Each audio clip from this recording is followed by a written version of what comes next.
You know what's so great about this? When I came here in 72, I was the only player in the entire city that had an NBA ring. I would go places, people, let me see your ring. Here it is. Here it is. And then these guys wanted in 77, no one wanted to see my ring. I felt bad. I was the only one with a ring in Portland. 2 million people, I had a ring. Oh, fame is fleeting. Yeah. Well, I know after all the years of playing here, there was only one picture that I ever requested from the organization, and that was the picture of Broadway after we won the championship, and people were hanging from the buildings and windows and light posts. The parade the next day, and it was a phenomenal experience. You know, the nice thing about back then, it was obviously a different time, but we weren't up on a fire truck or anything. We were all in cars. I was with Kathy, my wife, and Johnny Davis. But during a parade, you couldn't see the cars. There were people sitting on the hoods, sitting on the trunk, leaning over where the windows were. And the parade, when you were going down, it was Broadway, I think. Yes. It was almost like amoebas where, as the car inched along, there'd be just enough space to crawl. Behind you, it would close in behind you, and then you'd look behind, and for the next car, it was just a sea of people, and the same thing was happening, where it was just a little bit of parting to get the cars through. It's something that you'll never forget. That's amazing. And Bill was on his bike. Did he actually ride? He was on. No, I saw a picture of him in a car. Was he in the car? I think he was in his car. Well, he came down there with the bike and left his bike someplace without locking it and thought it was going to be there when he got back. And someone took his bike. But it was returned. It did? Yeah. And somebody realized they couldn't ride it. Yeah, that's right. Move the pedals. Yeah. I remember going to Chuck, which was sort of a disaster after we won the championship. You know, I think we came out, it probably after 2, maybe something to 3, probably something to 3, because the game was at 12 o'clock that day. And as we was leaving, Weinberg and what was the other guy named? Herman Sikowski. Yeah, they said, well, we're going to meet at Chuck, because that was Bill's place. Bill went to Chuck on Front Street. That was actually Maurice's place. Maurice too? Yeah. So we ended up going to Chuck. We had to meet at Chuck that night, probably around 7, 8 o'clock. Had a meal. A dump. It wasn't that. Oh, it was a dump. I thought you guys went to Geneva's. No. Yeah, we did. Later on that day? As a matter of fact, after coming out the Coliseum that day, a few of us, I think you went, Bobby, we went over to Geneva. I don't even remember. We came out and going up Wyther, and they had William barricade off, but they was letting the players come through. I mean, it was people all on Wyther, people all down William Avenue. So I know I went, Hearn, Maurice, Bill, Lionel. I think you went, Bobby. You may not remember. But there was we a lot went over going there. on I mean, that it was day. just so many people, all lined up on William Avenue. And so we just got there in Geneva. We stopped, left the cars in the street, probably stayed for an hour or so, and left. And that was right after the game. Right after we came out there.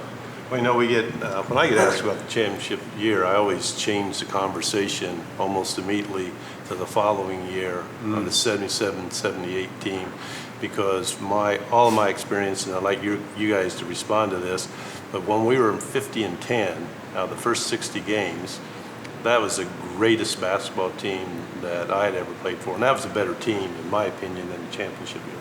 Well, we were together another year, too. Yeah, we were together another year. And then what all happened? You got hurt, Bill got hurt, who all? I think there were a couple other.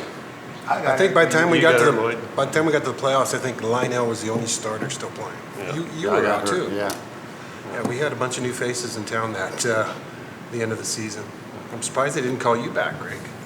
Yeah, they did. Dale Schluter joined us. Later on, but you guys had a strong team that year. Describing Larry, it was incredible, incredible. Well, you know, I think what was so amazing about that team, I think all the players bought into the system. And we knew the system. And it didn't make any difference what player was on the floor. we ran. Same We plays. just ran the same play, we did the same thing. Yep. And that's where it was. You know, we didn't deviate from anything. If you were open, you got the ball, we expect you to shoot it and stuff like, and that's what we did.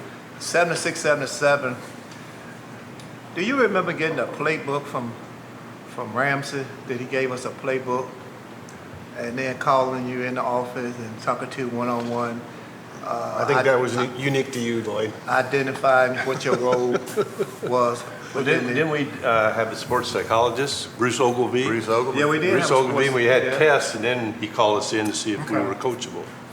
I came back uncoachable. I did too. I was a little upset with that. I did too. Well, that's why we roomed together. They weren't able to track me down. I never saw them.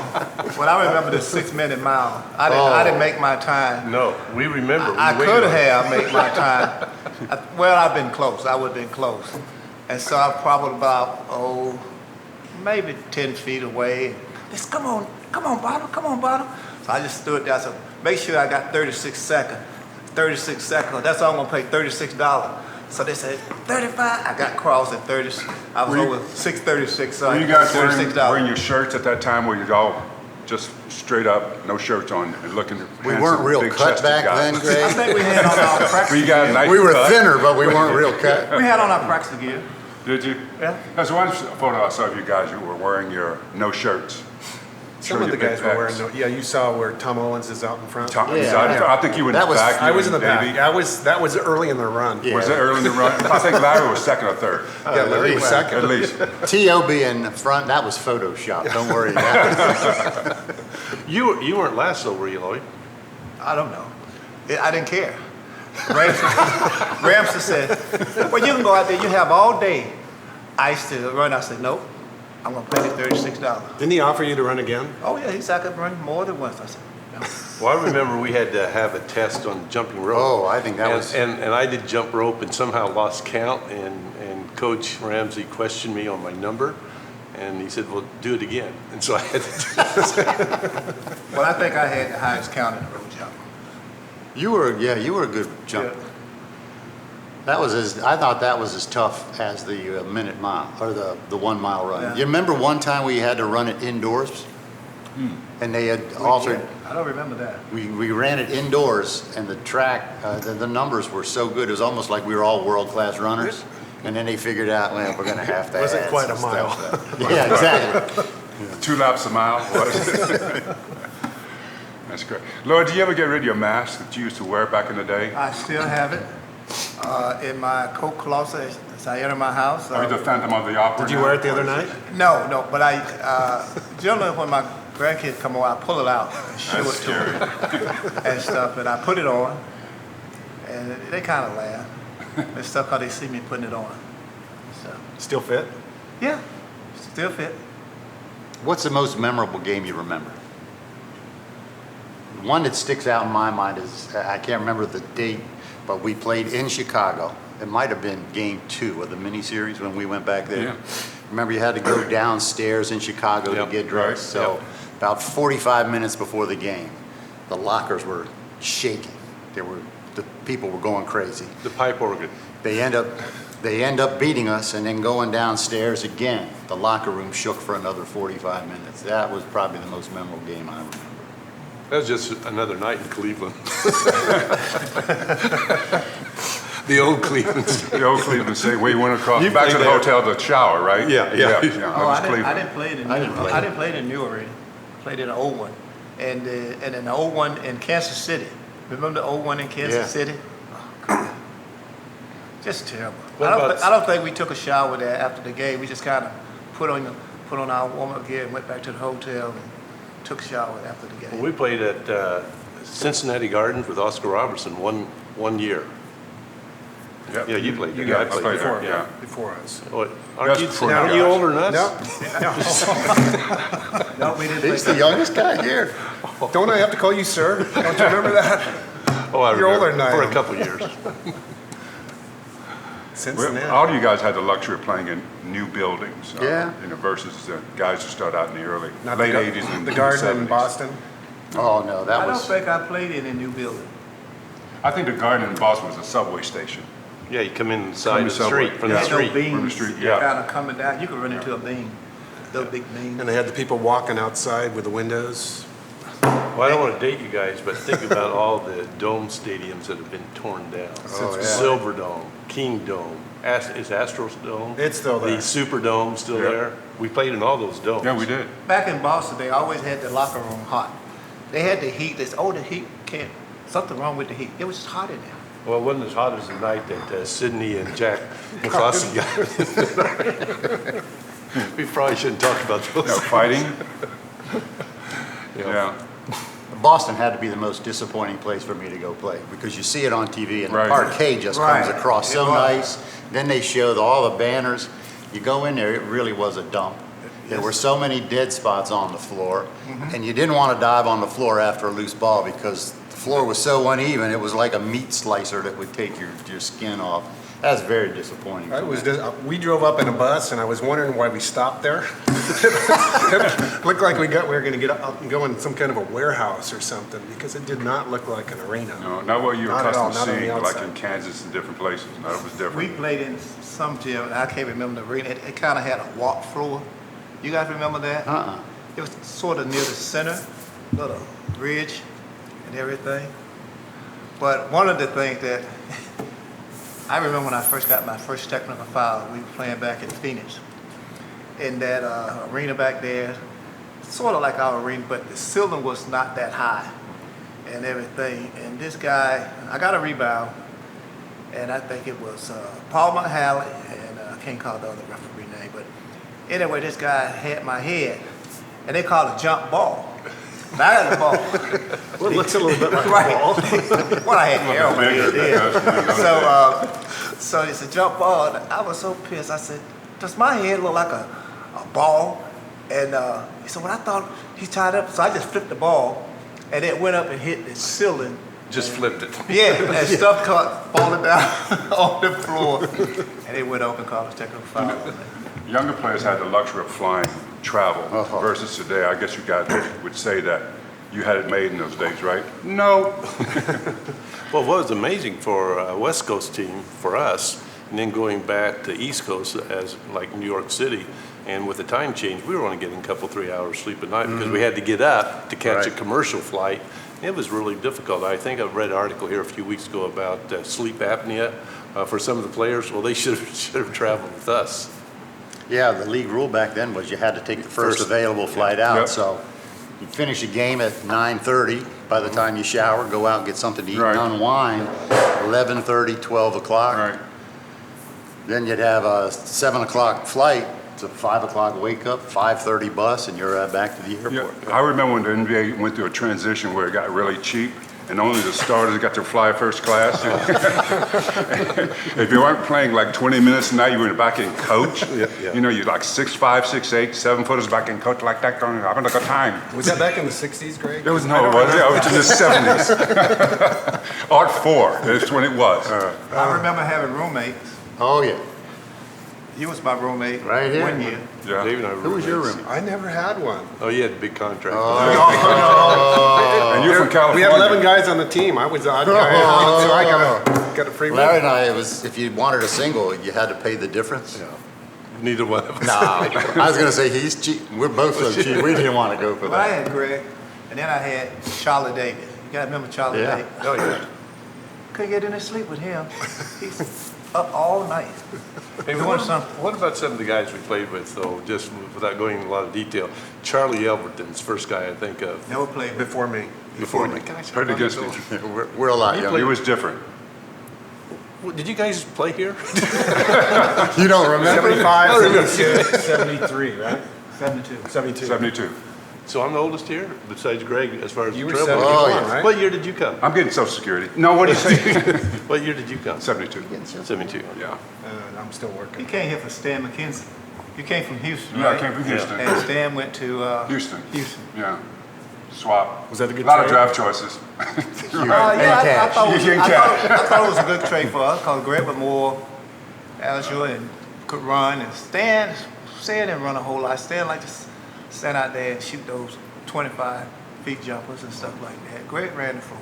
So it was a good trade for us. How about our practice site? What practice? We were at the Jewish Community Jewish Community Center. Centers, yeah, that was wonderful. It was a good place to practice, however, compared to today, where we had to be off the floor at 11:45 so the members could play pickup basketball. They'd kick us It's- off. Yeah, exactly. We had the same locker room, the same showers. I don't think I ever went down into the I think we locker were the JV team. room. And the band, you know, you gotta leave now. We went to Lake Ridge High School on weekends sometime. Yep, we did. Out in Lake Oswego. You Yeah. remember that?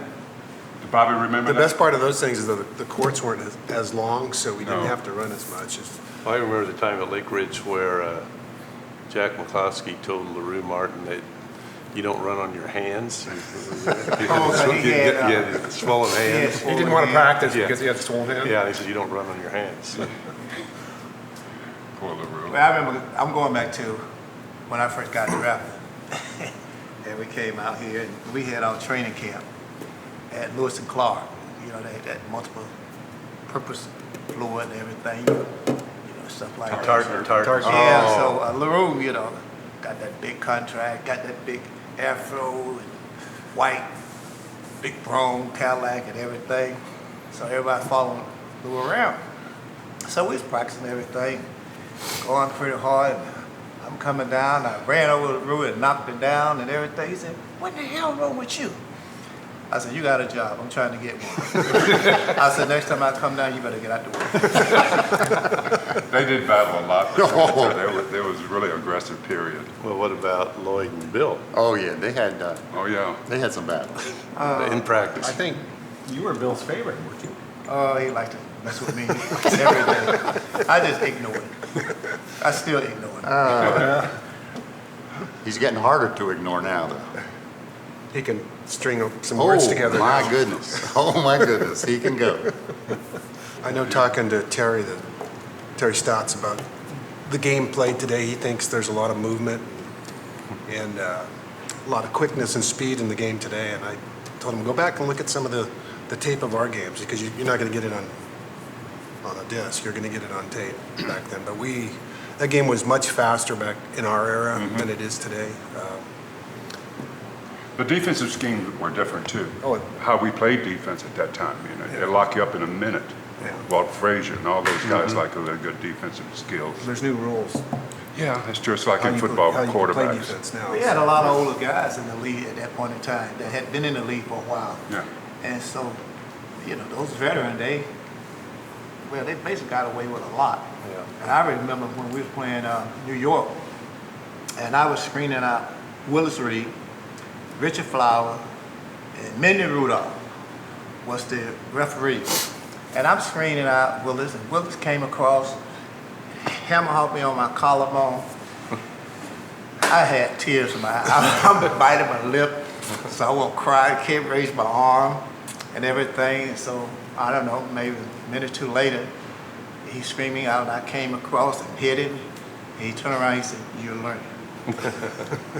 Well, I'd like to expand on what you said, Lloyd, about the duplication of positions on that 77-78 team and the consistency of play.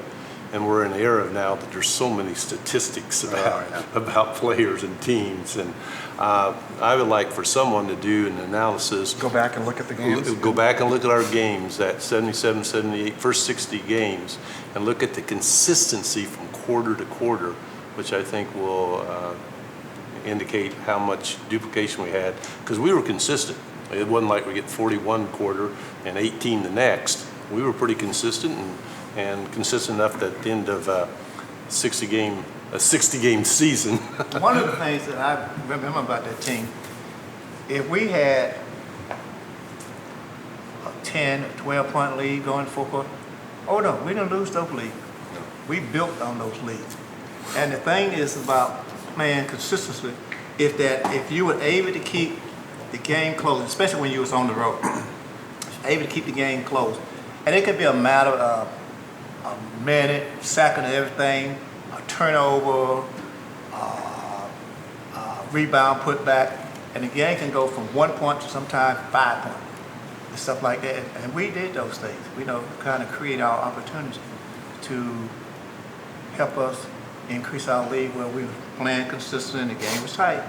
But in that little span of a minute, we made. I remember getting I was usually the first guy that come out of the starting unit, and he would eventually try to sub everybody out. And at some point, we'd have the second team in there.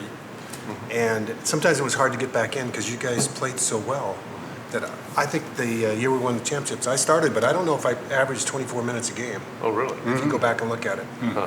Because we had multiple guys playing Yeah. our position. You played it, Wally played it. Yeah. Corky played it. Corky played it, yeah. I don't think I averaged 24 minutes a game. You know, Bob, you mentioned something about movement nowadays. I think there is a lot of movement nowadays, but back when we played, there was movement with purpose. Yeah, they're moving out to Now, that three-point line. Yeah, there doesn't seem to be a whole lot of doesn't seem to be a whole lot of purpose in movement now. Guys will cut, and they're cutting to void an area as opposed to we used to cut to score. Right. And I think one common denominator of our team was our basketball IQ from 1 to 12 was off the charts. Yeah. One, we all bought into the system. I really do think Jack was the leader of our team. We bought into the system, and we had a high enough basketball IQ. We had so many new players coming in, a new coaching staff. We were all starting from scratch, really, learning everything, and we grew together. I think that being a former player, watching you guys play, watching you guys win it in '77, you had one guy who endorsed Jack Ramsey, which was Maurice Lucas.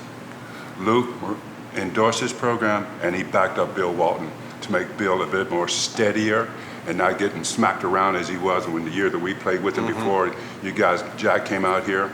But he did give strength, a certain degree of strength to Bill's game and confidence that he wouldn't get smacked the next 2 weeks. He made him a better player. He did. He made him a much better ball player.